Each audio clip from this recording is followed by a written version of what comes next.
Nous avons annoncé dans le grand titre une délégation représentant communauté internationale Chita Palais jeudi avec membre conseil électoral provisoire dans le local conseil là dans Pétionville. Rencontre en fait dans le cadre d'appui à processus électoral. Nous discuter tous sous calendrier deuxième tour élection d'après chef ministère Edmond Muller.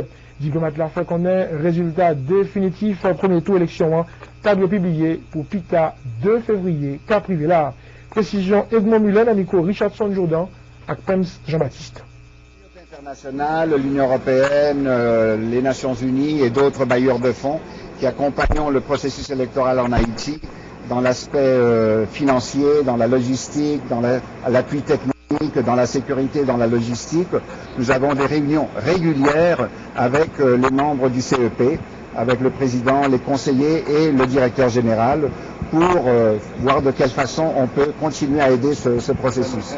Aujourd'hui, nous avons eu encore une fois une réunion pour parler du calendrier électoral, pour voir quelle serait la date de l'annonce des résultats finaux du premier tour et voir de quelle façon on peut faire avancer ce processus, avoir une date pour le deuxième tour et le Conseil électoral nous a donné un projet de calendrier que j'ai ici avec moi. Naturellement, ce n'est pas encore approuvé par le Conseil, cela sera fait aujourd'hui ou demain et dans les prochains jours nous aurons ce calendrier électoral, ce qui est très satisfaisant.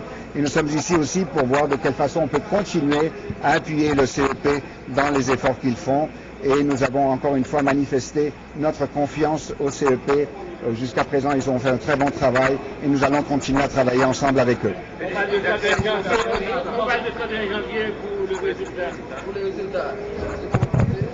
C'est un peu plus tard, peut-être au plus tard. Au plus tard, ça serait pour le 2 février. Il n'y a pas de pression exercée sur le CEP comme on le dit dans l'opinion. Et pression pourquoi? Non. Pour respecter le rapport de l'OEA. Tout le monde connaît quelle est la position de la communauté internationale. Cette commission technique de l'OEA est venue sur le terrain, a fait des recommandations et pour nous c'est quelque chose qui est très valable et que c'est peut-être la façon de sortir de cette impasse. Le président restera-t-il au pouvoir dans le cas où le C'est pas à la communauté internationale de décider, c'est aux Haïtiens de décider cet aspect. L'interprétation des articles de la Constitution sur cet aspect, c'est pas à nous. Est-ce que vous comprendriez que le CEP ne respecte pas les recommandations de l'OEA? Là, jusqu'à présent, je n'ai aucune indication que ce sera au contraire.